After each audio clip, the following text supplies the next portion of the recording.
कंजूस सास। सुरेखा अपने पति देव, बेटे अर्जुन और बहू गीता के साथ अपने एक छोटे से घर में रहा करती थी। सुरेखा बहुत ही कंजूस किस्म की औरत थी। ऐसे ही एक दिन सुरेखा हाथों में सब्जी का थैला लेकर मार्केट जाने लगती है। तभी उसका पति देव सुरेखा से कहता है, अरे भाग्यवान, बाजार जा रही हो तो कुछ पतंगे ले आना, कल मकर संक्रांति है ना। तभी वहाँ सुरेखा की बहू गीता भी आ जाती है और वो अपनी सास से कहती है, और माँ जी साथ में दही, चूड़ा, गजक, रबड़ी, मूंगफली ये सब भी ले आना। पता नहीं कैसा पति, बहू और बेटा मिला है, हर समय पैसे को उड़ाने की सोचते रहते हैं। ये नहीं कि कुछ पैसे बचा लो और इन फिजूल के खर्चों को कम करो। अरे बहू, इन सब चीज की क्या जरूरत है, घर में बनाए तो है तिल के लड्डू, उन्हीं से काम चल जाएगा। ये बोलकर सुरेखा मार्केट जाती है और मार्केट से आते हुए देव और अपने बेटे के लिए कुछ पतंगे खरीद लेती है। घर आने के बाद कितने पैसे खर्च हुए सुरेखा उन सभी का हिसाब करने लगती है। तभी अर्जुन वहां आता है। माँ, पापा ने आपको पतंग लाने को कहा था ना, उनमें से कुछ पतंग देना तो। मैं पापा के साथ ऊपर पतंग उड़ाने जा रहा हूँ।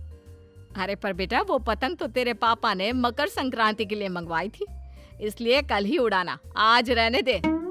माँ, आपकी ये कंजूसी करने की आदत कभी नहीं जाएगी। आप मुझे पतंग दो, कल के हम कल देख लेंगे। मार्केट में पतंग खत्म नहीं हुआ है, अगर कम पड़ेंगे तो हम और ले आएंगे। अर्जुन के बोलने पर ना चाहते हुए भी सुरेखा को पतंग देना पड़ता है और अर्जुन कुछ पतंग लेकर छत पर उड़ाने के लिए चला जाता है। थोड़ी देर बाद उनके दरवाजे पर उनकी पड़ोसन सुमित्रा आती है और सुमित्रा गीता के हाथ में कुछ तिल के लड्डू देती है। जिसके बाद गीता भी किचन में से कुछ तिल के लड्डू एक टिफिन में पैक करके सुमित्रा को देने के लिए जाने लगती है। तभी सुरेखा रसोई में आ जाती है और गीता के हाथों से टिफिन लेकर बोलती है, अरे बहू, ये क्या कर रही है? टिफिन भर के लड्डू देना जरूरी है क्या? अब सुरेखा टिफिन के सारे लड्डू निकालकर उसमें बस एक लड्डू रखकर टिफिन गीता को वापस कर देती है। आप ठीक है, ले आप जाकर ये टिफिन सुमित्रा को दे दे। पर माँ जी, उन्होंने हमें इतने सारे लड्डू दिए और हम उन्हें ये एक लड्डू देंगे, अच्छा थोड़ी ना लगेगा। अरे तो क्या हो गया, उनके घर में भी तो लड्डू बने हुए हैं ना। और अगर इसी तरह टिफिन भर भर के तू पड़ोसियों को लड्डू बांटने लगेगी तो सारे लड्डू खत्म हो जाएंगे। फिर तेरे ससुर और तेरा पति दोनों कहेंगे, लड्डू तो तुमने दिया ही नहीं, अब हम अपने स्टाफ को क्या दें? इसलिए इतना ही काफी है, जा आप दे दे। एक काम कीजिए माँ जी, ये लड्डू आप खुद ही सुमित्रा आंटी को दे दीजिए, मैं नहीं जाने वाली।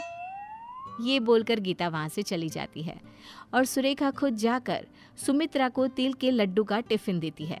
सुमित्रा टिफिन देखकर हैरान हो जाती है और मन ही मन खुद से कहती है, इस कंजूस ने आज टिफिन में लड्डू दिया है, जरा टिफिन खोलकर देखूं तो। जैसे ही सुमित्रा टिफिन खोलकर देखती है, उसमें एक लड्डू देखकर सुरेखा से कहती है, अरे बहन, इतने सारे लड्डू देने की क्या जरूरत थी। अब एक काम करो, ये लड्डू भी तुम ही रख लो, ठीक है?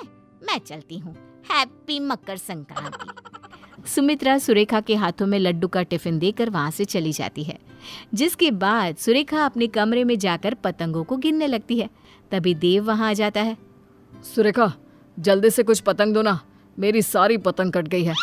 क्या? सारी पतंग कट गई? अरे तुम दोनों बाप बेटे पागल हो गए हो क्या? मकर संक्रांति कल है, पतंग कल उड़ानी है, आज नहीं। पर तुम दोनों ने तो आज ही सारे पतंग उड़ा उड़ा कर खत्म कर दिए, अब नहीं है पतंग, जाओ। अरे भाग्यवान, तुम्हारी कंजूसी करने की आदत कब जाएगी?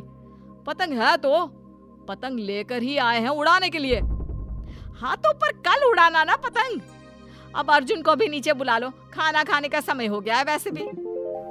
जिसके बाद सुरेखा के कहने पर देव अर्जुन के साथ नीचे आता है और सब खाना खाने बैठते हैं।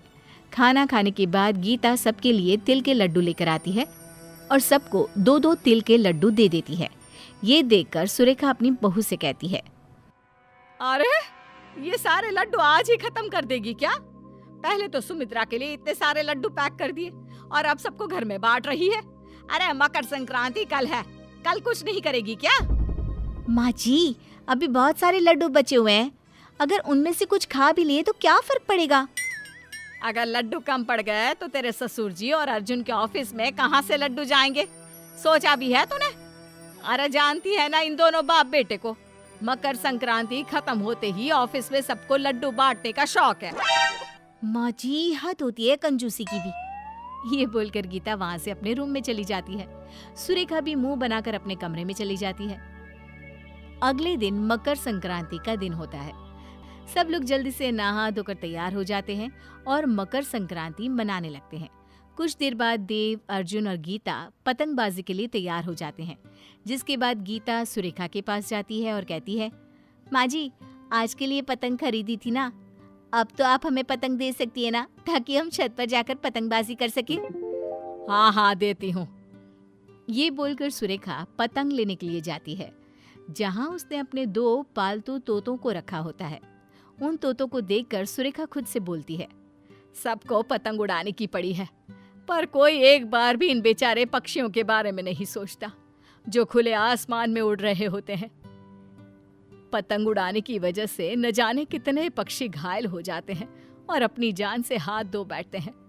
पतंग उड़ाने के लिए सब पूरी तरह से तैयार हो जाते हैं और अपनी सेफ्टी भी कर लेते हैं ताकि उन्हें चोट ना लगे, पर पक्षियों के बारे में कोई नहीं सोचता। ये बोलकर सुरेखा सारे पतंग लाकर गीता को दे देती है। तभी वहां देव और अर्जुन आते हैं और कहते हैं, क्या कर रही हो गीता? हम कब से तुम्हारा छत पर इंतजार कर रहे हैं और तुम हो जो पतंग लेकर नीचे खड़ी हो। अच्छे से तैयारी कर लेना। हाँ हाँ भाग्यवान, पूरी तरह से तैयारी कर ली है, कुछ नहीं होगा हमें अब। चलो अब। मैं आप सबकी नहीं, उन मासूम पक्षियों की बात कर रही हूँ जो बोल भी नहीं सकते। न जाने आज कितने मासूम पक्षी इन पतंग के मंझों से घायल हो जाएंगे। आप लोगों का क्या है, आप तो मजे कर लेंगे, पूरे दिन पतंग उड़ा लेंगे, पर जान से हाथ कौन गवाएगा? ये पक्षी, आप लोगों को एंजॉय करना है, पतंग उड़ाना है, जाओ जाओ भाई आप। सुरेखा की बातें सुनकर तीनों हैरानी से एक दूसरे को देखने लगते हैं और फिर पतंग नीचे रख देते हैं। गीता अपनी सास से कहती है, माँ जी, आपने सही कहा, हमारी वजह से आज के दिन पता नहीं कितने निर्जीव पक्षी घायल हो जाते हैं, वो अपनी जान से हाथ गंवा बैठते हैं। आपने आज मेरी आंखें खोल दी।